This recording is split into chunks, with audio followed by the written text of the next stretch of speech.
오늘 우리가 함께 은혜 받기 원하는 말씀은 구약성경 느헤미야서 2장 17절에서 20절까지의 말씀입니다.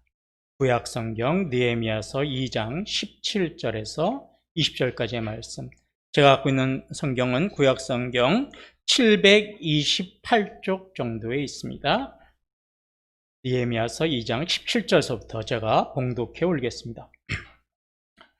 후에 그들에게 이르기를 우리가 당한 공경은 너희도 보고 있느냐? 보고 있는 바라. 예루살렘이 황폐하고 성문이 불탔으니 자 예루살렘 성을 건축하여 다시 수치를 당하지 말자 하고 또 그들에게 하나님의 선한 손이 나를 도우신 일과 왕인에게 이런 말씀을 전하였더니 그들의 말이 일어나 건축하자 하고 모두 힘을 내어 이 선한 일을 하려 하매 호론 사람 산발락과 종이었던 암몬 사람 도비야와 아라비아 사람 게셈이 이 말을 듣고 우리를 업신여기고 우리를 비웃어 이르되 너희가 하는 일이 무엇이냐? 너희가 왕을 배반하고자 하느냐 하기로 내가 그들에게 대답하여 이르되 하늘의 하나님이 우리를 형통하게 하시리니 그의 종들인 우리가 일어나 건축하려니와 오직 너희에게는 예루살렘에서 아무 기업도 없고 권리도 없고 기억되는 바도 없다 하였느니라. 아멘. 건강하세요. 한 번만 더 합시다. 당신이 빠지면 우리 교회 큰일 납니다. 시작. 아프지들 마시기 바랍니다. 건강에 관한 이야기를 했지만 우리가 살아가다 보면 정말로 건강이라든지 경제라든지 여러 가지 수많은 장애물을 만나게 되죠.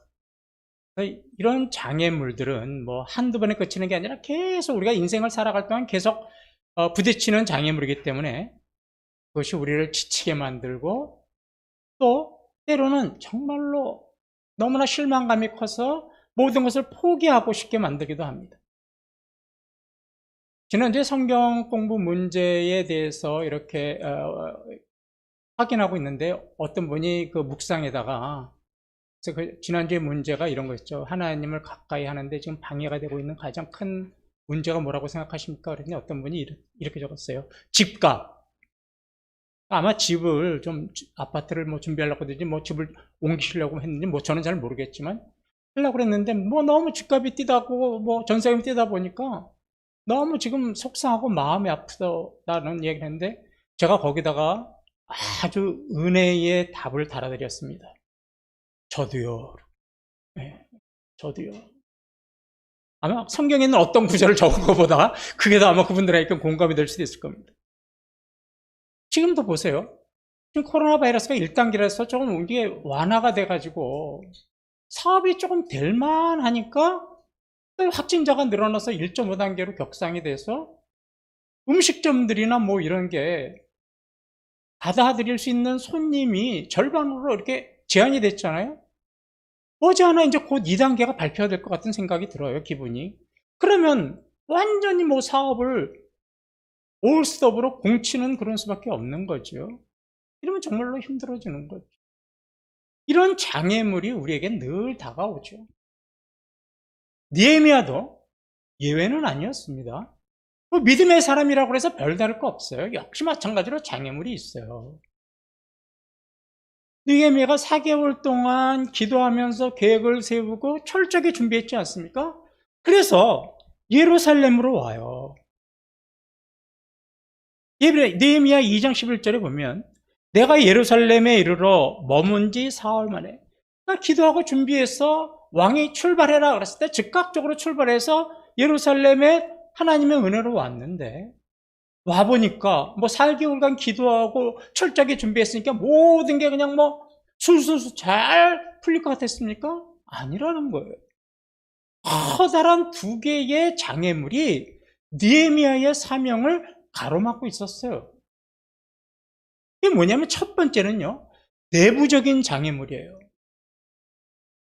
이 함께 성벽을 재건해야 할 유다 백성들이요, 이 무력감에 빠져가지고 도저히 성벽 공사를 할 생각들을 안 해요. 관심이 없는 거예요. 그리고 너무 답답한 장애물이었죠. 두 번째 장애물은 뭐냐면 외부적인 장애물이었어요. 이방 대적들이 성벽 공사를 하지 못하도록 아주 집요하게 방해하는 장애물이 있었습니다. 그래서 느헤미야에게는 이 커다란 두 개의 장애물이 성벽 제거를 하는데 커다란 걸림돌이었죠. 유다 백성들이요, 처음부터 무기력한 모습으로 살았던 건 아니에요. 그들이 바벨론의 포로로 끌려갔다가 다시 고향으로 돌아올 때는요, 부푼 꿈을 안고 왔어요. 야, 이제 우리 고향에 돌아가면 의욕적으로 살자. 하나님의 그 믿음을 지키면서 우리 열심히 살아보자. 이러고 돌아왔는데, 그들이 무엇인가 좀 하나님의 영광을 위해서 일하려다 보면 이 이방 대적들이 번번이 방해를 놓는 거예요. 그러다 보니까 자기의 꿈들이 좌절되기 시작했죠. 거기다가 먹고 사는 문제가 심각해졌어요. 먹고 사는 문제에 장수 없다고? 그러다 보니까 유다 백성들 안에서도 뭐가 일어난 거예요? 한마음이 안 되고 내분이 일어나고, 또 점점 더 경제활동은 어려워지기 시작했던 거죠. 그러다 보니까 유다 백성들이요, 예루살렘이 다 허물어져 있고 성문은 불타있는 그런 폐허가 된 그 현실에 어느 순간부터 그냥 그런가 보다, 그리고 익숙해져 버리기 시작한 거예요. 이게 정말로 무서운 거죠. 허물어진 성벽을 보고 또 불탄 성문을 지나다니면서도요, 누구 하나 여러분 우리 성벽을 재건합시다 이렇게 외치는 사람이 없었어요. 여러분 우리 옛날에 그 예루살렘의 거룩한 영광을 위해서 우리 회복합시다 이런 사람도 없었어요. 너무나 자기의 생활이 힘들고 어렵다 보니까 이런 비참한 현실을 마치 숙명처럼, 운명처럼 받아들이고 내 삶의 일부분이다 이러고 살아가는 거예요. 우리도 살다가 너무 힘들고 어려우면 의욕이 안 생기잖아요. 내 인생은 그런 인생인가 보다 그러고 아예 자포자기하고 살잖아요. 지금 유다 백성들이 그런 모습이었어요. 근데 이게 얼마나 잘못된 건지가 오늘 이제 알 수가 있는 거죠. 어느 공동체든지 공동체를 몰락시키고 붕괴시키는 데는요, 두 가지 위험한 요소가 있어요. 첫째가 뭐냐면 공동체가요, 기존의 방식과 태도에 익숙해져 버려요. 그래서 소위 말하는 매너리즘에 빠지는 거예요. 매너리즘은 우리나라 말로 하면 타성이죠. 어느 날서부터 타성에 젖어버려요, 공동체가. 그러면 변화와 혁신을 원하지 않아요. 그냥 그 자리에 머물고 싶고 현실에 만족하고 싶어요. 그러면 공동체는 더 이상 성장할 수 없습니다. 그리고 두 번째 공동체를 몰락시키는 원인이 뭐냐면 지금 유다 백성들에게 보고 있듯이 좌절감과 무력감에 빠지는 거예요. 그래서 뭐 하나 해보자 그러면 대답이 공통적으로 똑같아요. 전에 해봤어요. 아, 이번에도 안 될 것 같아요. 아, 그거 불가능해요. 그런 말 하지 마세요. 늘 그들의 입에서는 좌절감과 무력감에 빠져 있는 사람들은 늘 불평이 입에 달고 살아요. 적극적으로 움직이려고 하지 않아요. 무엇인가 한번 해보자는 의지도 없고 노력도 없어요. 그러다 보면 공동체는 점점 더 쇠퇴하기 시작하는 거죠. 여러분, 교회나 여러분 개개인의 신앙도 마찬가지예요. 교회나요, 여러분들의 개인의 신앙이 기존의 나의 신앙의 방식과 태도에 익숙해져 버려가지고 그래, 나는 지금도 잘 믿는 거야. 나만큼 하라고 그래. 내가 볼 때 하나님은 나한테 잘한다고 이야기하실 거야. 이러고 교회나 개개인이 자기의 신앙에 만족하는 순간 그때부터요, 교회에 부응하고 개인의 신앙의 성장은 딱 올스톱이 되는 거예요. 멈춰버리게 돼요. 이게 오래된 신앙생활하는 사람들의 매너리즘이고 타성이에요. 변화를 싫어해요. 목사님, 그냥 하던 대로 하죠. 그들의 입에서 공통적으로 나오는 말이에요. 아유, 뭐 그냥 예배 드리면 됐지. 성경 공부를 왜 하는 거야? 우리 집에서 나오는 말입니다. 어떤 사람한테서. 맨날 하면서 우시우시 소리 나요. 왜 이렇게 어렵게 냈냐고. 제가 무서워서 말은 못해요. 근데 이게 바로 타성이에요.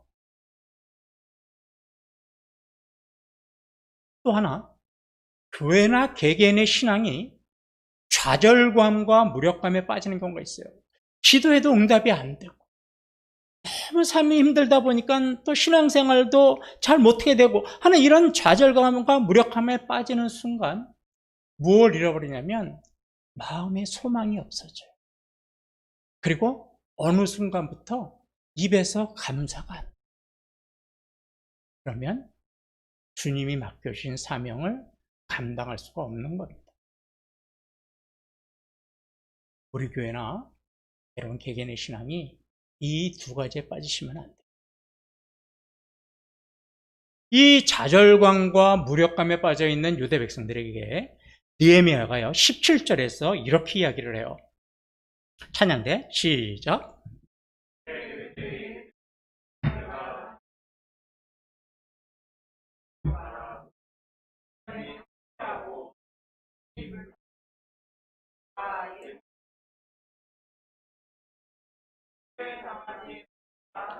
예, 17절에서 느헤미야가 두 개의 중요한 이야기를 해요. 첫째가 뭐냐면 우리가 당한 공경을 너희가 보느냐 그랬어요. 그런데 느헤미야가 이렇게 이야기하지 않았어요. 앞에 걸 잘 보세요. 얘들아, 너희가 당하는 공경을 보고 있니? 이렇게 얘기하지 않았어요. 너희라고 그러지 않고 뭐라 그랬어요? 우리가 당하는 고난을 보고 있지 않냐? 이게 무슨 말이냐면 의도적인 표현이에요. 느헤미야가 너나 나나 우리 모두는 다른 사람들이 아니라 하나님의 이름으로 하나님의 택한 백성으로 한 공동체입니다. 그걸 강조하고 있는 거예요. 사실 이야기해보면 느헤미야는 공경당한 일이 한 번도 없어요. 페르시아에서 잘 먹고 잘 살았어요. 예루살렘에 올 일도 없는 사람이에요. 그런데 와가지고 너희들 어려움에 빠져 있잖아. 내가 너희들 도와주러 왔어. 이렇게 이야기한 게 아니에요. 뭐예요? 공경에 빠진 당신이나 나나. 우리는 우리 조상들과 우리들의 죄 때문에 이런 공경을 당하고 있는 거예요. 뭐예요? 우리는 한 몸, 한 뜻을 이룬 공동체라고 하는 정체성을 먼저 일깨워 준 거예요. 교회나 개인의 신앙 성장에 있어서 제일 첫 번째가 뭐냐면 정체성의 회복이에요. 나는 그리스도인이라고 하는 정체성의 회복. 책을 읽다가 윈스턴 처칠의 이야기를 읽는 걸 제가 좀 발췌해 왔습니다. 영국의 수상 윈스턴 처칠 다 아시죠? 2차 대전 중에 이제 수상이 됐는데 그 수상이 되고 나서 이렇게 연설했어요. 제가 읽어드릴게요. 이거 제가 한 말이 아니라 이제 윈스턴 처칠이 한 말입니다. 제가 약속할 수 있는 것이라고는 피, 수고, 눈물, 그리고 땀밖에 아무것도 없습니다. 우리의 목표가 무엇입니까? 저는 승리라고 한마디로 말할 수 있습니다. 어떠한 대가를 치르고서라도 얻는 승리. 어떠한 두려움이 닥쳐온다 해도 승리. 승리에 이르는 길은 멀고 험할지라도 승리. 우리는 꼭 승리를 얻어야 합니다. 왜냐하면 승리하지 않으면 살아남을 수 없기 때문입니다. 이렇게 수상이 연설했어요. 이 윈스턴 처칠의 연설을 통해서요, 모래알 같고 패배감에 사로잡혀 있던 영국 백성들이요, 하나로 뭉치기 시작했어요. 그래서 전쟁의 위험에 빠져 있는 그 위기를 극복하고요, 전쟁에서 승리할 수 있었던 겁니다. 윈스턴 처칠의 연설의 주요 골자가 뭡니까? 우리는 영국 백성이라고 하고 한 몸의 한 공동체와 한 운명체라는 정체성의 회복을 이야기한 겁니다. 자, 제가 왜 윈스턴 처칠의 이야기를 했냐면, 교회가요, 하나님의 맡겨주신 사명을 잘 감당하려면 첫 걸음, 그 첫 단계가 뭐냐면, 모든 성도들이 그리스도를 중심으로 우리는 한 몸이요 한 뜻을 가진 하나라는 정체성을 가지는 거예요. 이것이 되지 않으면요, 아무리 교인들이 많고 아무리 화려한 교회 건물에서 재정이 풍부하다고 해도 교회가 하나님의 사명을 감당하지 못해. 누가 하나 뭐 하자 그러면 잘해봐. 비토하고 비웃고 이러면 재정이 문제가 아니고 건물과 성도의 숫자가 문제고, 반대로 어느 교회가 성도의 수는 작더라 하더라도 우리는 한 공동체라고 하는 정체성이 있으면요, 교회 건물 없어도 상관없어요. 성도 수 많지 않아도 상관없어요.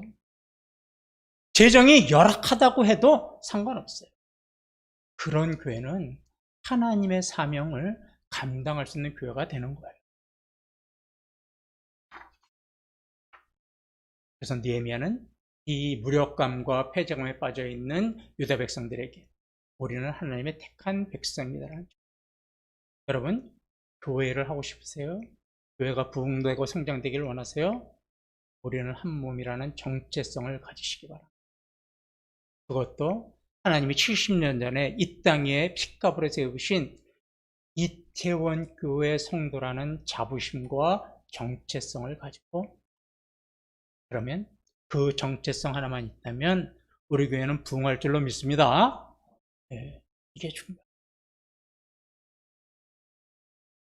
두 번째로 빨간 글씨를 보면 느헤미야는 뭐라고 얘기했냐면, 다시 수치를 당하지 말자 그랬어요.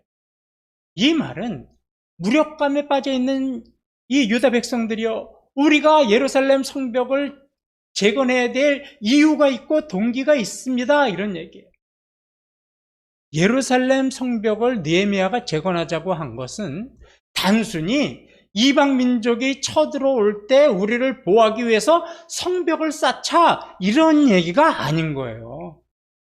이 말씀은 뭐냐면, 우리 조상들의 죄 때문에 또 우리들의 죄 때문에 70년 전에 바벨론의 그 군합발에 짓밟힌 이 예루살렘의 무너진 영광, 무너진 거룩함, 이것을 다시 우리가 회복해야 되는 겁니다.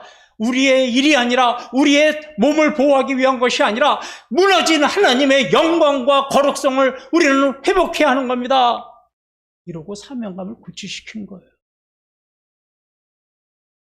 개인의 일이 아니라 무너진 하나님의 영광을 회복하자고 외친 겁니다. 그러면서 느헤미야는요, 유다 백성들에게 자신에게 있었던 일을 간증을 해요. 그 간증이 몇 절이냐면 18절입니다. 시작.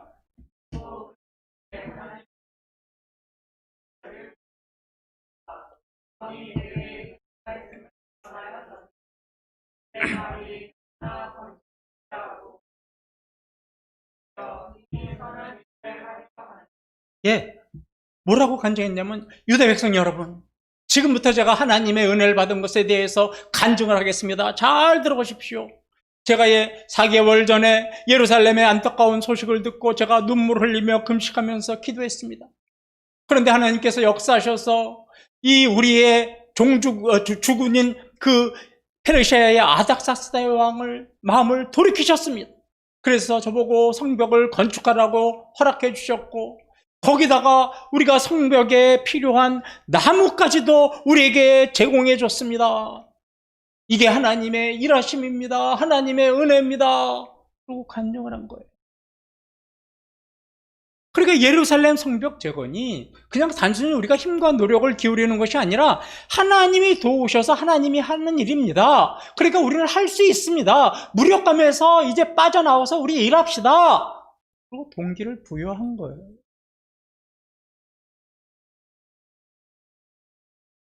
유다 백성들에게는 아픔이 있었어요. 10여 년 전에 이들은 원래 성벽을 건축하려고 그랬는데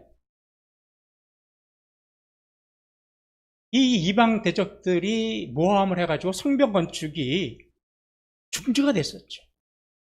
그런데 이제 다시 그 중지시켰던 왕이, 금지시켰던 왕이 마음을 바꿔서 허락을 했고 또 필요한 재료까지도 주었다는 말에 그들은 야, 하나님이 일하시는구나 이러고 마음의 감동을 받았어요.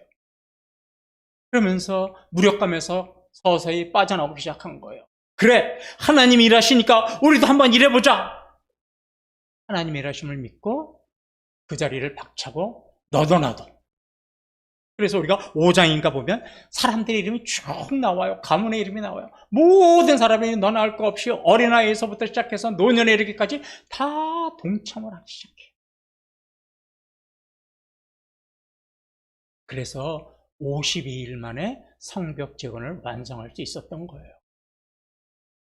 자, 이제는 느헤미야의 사명을 가로막고 있는 두 번째 장애물을 한번 봅시다. 이제 이거는 외부적인 장애물이에요. 19절을 보면 호론 사람 산발락과 종이었던 암몬 사람 도비아와 아라비아 사람 게셈이 이 말을 듣고 우리를 업신여기고 우리를 배워서 이르되 너희가 하는 일이 무엇이냐? 너희가 왕을 배반하고자 하느냐? 하기로. 이 나오는 사람들 이름이 다 이 이방 대적들입니다. 이방 대적들이 성벽 재건을 방해하고 있는 거예요. 유다 백성들은요, 포로 생활에서 돌아왔지만 아직까지 그들에게 허락되지 못한 것이 있으면 독립적인 정치 활동을 하는 것은 금지되어 있었어요. 그래서 이들은 몸은 돌아왔지만 누구의 지배를 받아야 됐냐면 당시에 사마리아의 총독으로 되어 있는 제일 먼저 나오는 호른 사람 산발랏이라고 하는 사람의 지배를 받아야 했어요. 그러니까 이방 대적들이 성벽을 쌓기 시작한다니까 뭐가 걱정됐냐면 야, 얘네들이 독립하면 우리 지배력이 약해지는데 성전에서 우리 이권 사업을 여태까지 잘 벌어서 돈 잘 벌었는데 얘네들이 독립하면 우리 그거 못 벌잖아. 이런 마음 때문에 어떻게 한 거예요? 성전 재건을 아주 집요하게 방해했던 거죠. 이방 대적들은 여기 나오듯이 유다 백성들이 공사하지 못하도록 얘들아, 너희가 또 성벽 쌓으려고 그래? 아니, 페르시아 왕을 너희들이 대적하려고 그러는 거야? 너희 과거에 있었던 일 벌써 잊어버렸니? 이러고 비웃은 거예요. 이 말은요, 유다 백성들, 가까스로 무력감을 떨치고 일하고자 하는 그 유다 백성들의 마음에 대못을 딱 박아버린 거예요. 지난번에 성벽 재건을 금지한 일이 있었는데 이번에 또 우리가 성벽을 지으면 이놈들이 또 반역을 하려고 그래? 그러면 우리의 목숨까지도 위험해지지 않을까? 이런 불안한 생각이 드는 거죠. 그러다 보니까 멈칫하게 된 거예요.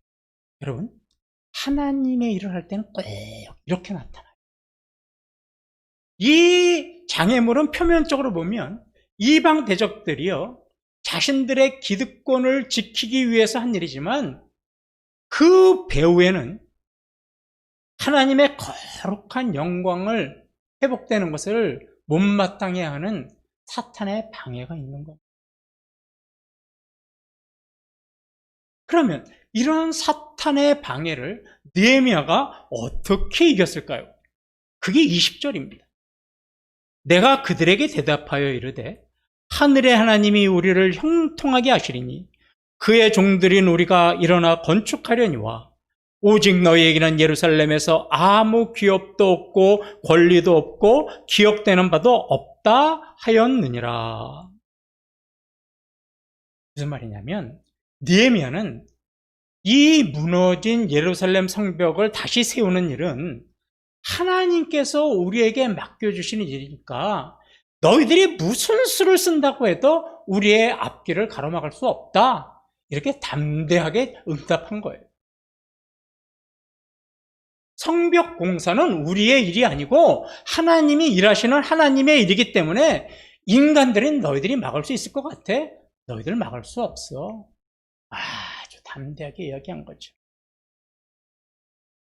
느헤미야의 말처럼 일은요, 하나님이 하시는 거예요.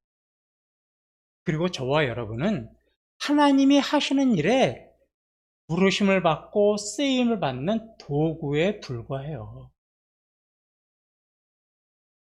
우리의 모든 일들은 하나님이 이루셔가는 거예요. 그런데 일부 성도들은요, 하나님이 일하시는 게 아니라 마치 자신이 일하는 것 같은 착각을 가지고 일을 해요. 그러다 보면 어떤 문제가 생기냐면 자신의 능력으로 일하다고 생각하다 보니까 자신의 능력보다도 커다랗고 높은 장애물이 나타나면 도전 안 해요.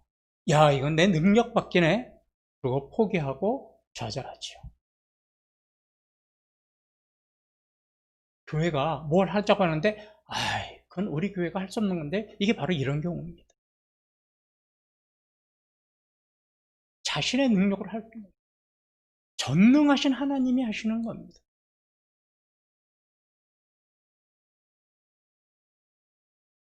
그런데 반대로 내가 이러는 것이 아니고 나는 도구에 불과하고 하나님이 내 안에서 나를 이끄시고 역사하시고 하나님이 일하신다는 것을 믿는 성도들은 어떤 장애물이 와도 그 장애물에 굴복하지 않죠.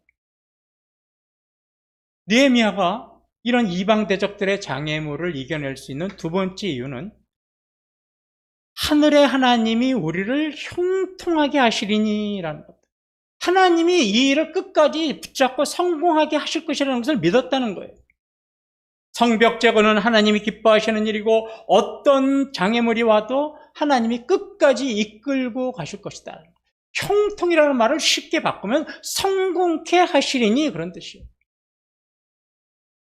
이걸 믿었기 때문에 담대하게 장애물 앞에서 굴복하지 않은 거죠. 우리가 잘 아는 빌립보서 1장 6절에 이런 말씀이 있습니다. 너희 안에서 착한 일을 시작하신 이가 그리스도 예수의 날까지 이루신 줄을 우리는 확신하노라. 이게 바로 느헤미야의 믿음이었어요. 무너진 성벽을 세우는 일은 누가 시작하신 일이냐면 하나님이 시작하신 일이에요. 느헤미야나 유다 사람들이 시작한 일이 아니에요. 하나님이 시작하셨기 때문에 일을 끝까지 붙잡고 완성시키실 분도 성공시키실 분도 누군 거예요? 하나님이신 거예요. 그걸 느헤미야는 믿었어요.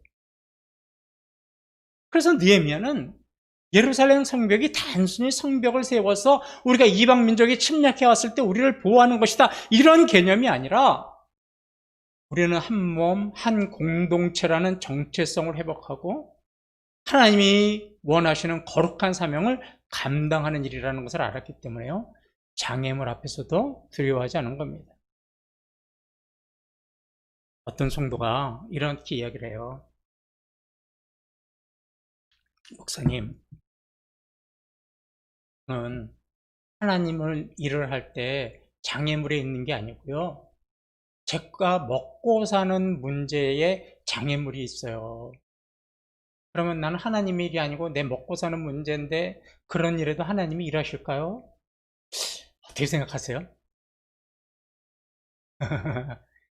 내 먹고 사는 문제, 우리 자녀들 취업하고 학교 가고 이런 거 뭐 하나님하고는 사명하고는 별로 상관이 없는 것 같은데 그럴 때도 하나님 나와 함께 하셔서 이기게 해주실까요?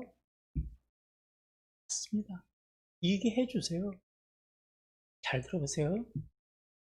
저와 여러분을 하나님께서 이 땅에 보내실 때요, 자, 이번에 27번 순서 됐으니까 나가세요, 이러지 않았어요. 하나님께서 저와 여러분을 보실 때는요, 우리 각자에게요, 하나님께서 개인적인 사명을 주셔가지고 이 땅에 보내신 거예요. 그러니까 지금 우리가 우리 일을 하고 있는 것 같지만 우리 일이 아니라 누구 일을 하고 있는 거예요? 하나님 일을 하는 거예요. 어떤 사람은 피아노로 지금 재능을 가지고 일을 하죠. 본인 일 아니에요. 하나님이 지금 맡겨주신 일 하는 거예요, 그 자리에서. 어떤 분은 옷을 아름답게 잘 만들어요. 재능이 있어서요? 하나님이 주신 재능 갖고 일하는 거예요. 어떤 분은 의료계에서 종사해요.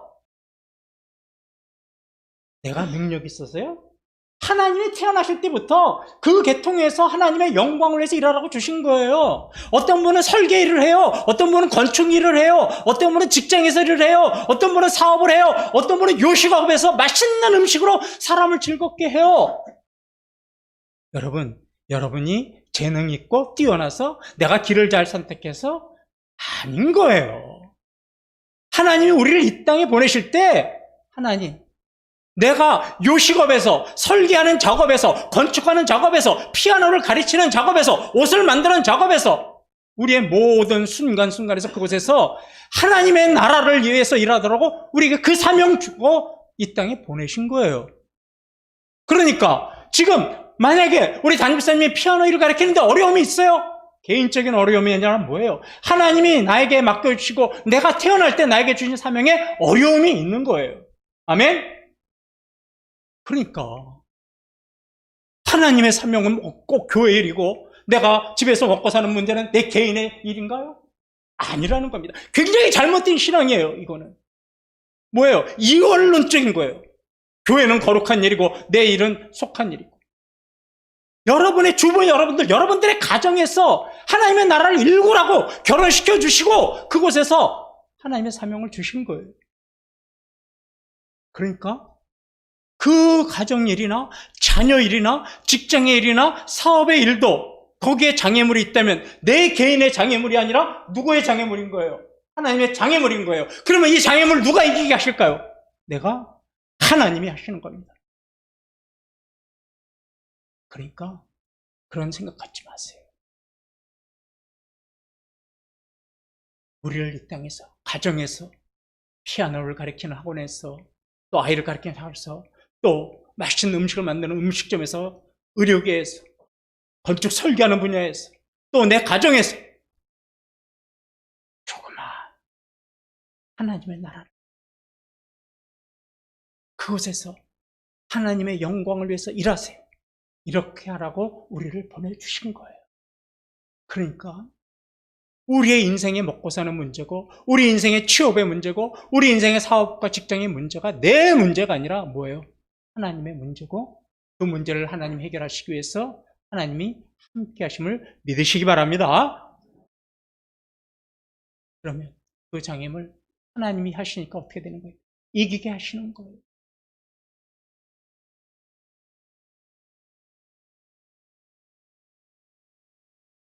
우리 인생에 놓여있는 크고 작은 문제들 가지고 기도한다고 그래서요 장애물이 없어지는 거 아닙니다. 여러분 기도한다고 해서 일사천리로 모든 일이 잘 해결되는 거 아닙니다.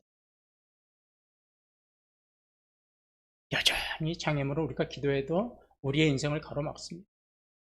이 문제가 때로는 우리를 힘들게 하고 지치게 하죠. 기도했는데도 왜 이렇게 내 인생은 잘 풀리지 않을까? 이래서 때로는 시험도 드는 거죠.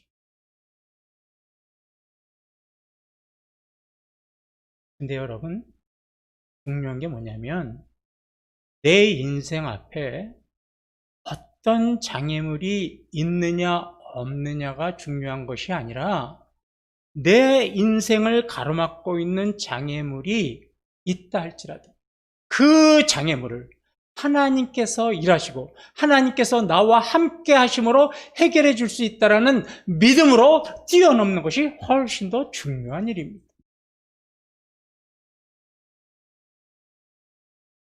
어떤 분이 인생은 장애물 경주 같다고 그랬어요. 허들 경기 아시죠? 허들 경기 같다고 그랬어요. 하나 장애물을 넘으면 또 다른 장애물이 우리를 기다리지요. 계속해서 장애물을 넘다 보면 정말 어떤 때는 힘들고 지쳐요. 실망도 해요. 우리 그렇지 않습니까? 여러 번 문을 두들겼는데도 취업이 안 되고 여러 번 직장을 구하려고 했는데도 직장도 안 되고 여러 번 사업을 하려고 했는데도 매번 사업이 힘들어지고 그런데요 중요한 게 뭐냐면 우리가 장애물을 넘다가 우리는 연약한 인간이라서 쓰러지고 넘어질 수 있어요. 그런데 그래도 일어서야 되는 거예요. 주님 손잡고 일어서는 거예요. 그리고 계속해서 달려가야 돼요. 천국에서 주님이 우리를 품 안에 품어주실 때까지 우리의 인생은 꾸준한 장애물의 그 시험이 있어요. 넘어져도 또 달려가야 되고 넘어져도 또 달려가야 돼. 그러니까 집안 문제가 좀 해결됐더니 이번엔 또 자녀 문제가 생겨요. 자녀 문제 또 어떻게 좀 해결되는 것 같더니 이번에 또 직장의 문제가 생겨요. 직장 문제 해결했더니 이번엔 덜컥 내 몸에 병이 나. 이게 우리의 인생이에요. 이게 완성되지 않은 나라에 살고 있는 저와 여러분의 인생의 모습이에요. 그럴 때마다 우리에게 한 가지 마음에 품어야 될 주님이 우리와 함께 계시고 주님이 우리와 함께 일하신다라는 것. 지금도 우리 앞에 여러 가지 장애물이 있죠. 그럴 때면 제일 먼저 해야 될 일이 기도하는 거죠. 꾸준히 지속적으로 기도하세요. 그리고 지난번에 말씀드렸듯이 하나님이 응답하실 때까지 차분하고 겸손하게 기다리세요. 근데 그냥 기다리시면 안 되고 철저하게 장애물을 통과할 수 있을 정도로 철저하게 계획하고 준비하세요. 그리고 항상 마음에는 주님이 나를 형통케 하시리라. 주님이 이 땅에 나를 인생으로 보내셨으니 내 인생을 마치는 그날까지 성공하는 인생이 되도록 주님이 나를 형통케 하시리라는 믿음을 가지세요. 그러면 건강의 문제든 사업의 문제든 직장의 문제든 가정이나 자녀의 문제든 어떤 장애물이라도 여러분들은 담대하게 뛰어넘고 느헤미야처럼 승리하시는 성도들이 되시는 거예요. 힘들고 어려운 시기 잘 이겨내시고 여러분 앞에 있는 장애물 주님이 함께 하신다는 믿음으로 뛰어넘으셔서 모두 다 승리하시는 성도님들 되시기를 주님의 이름으로 축원합니다. 우리 다 같이 일어나셔서 오늘 했던 찬양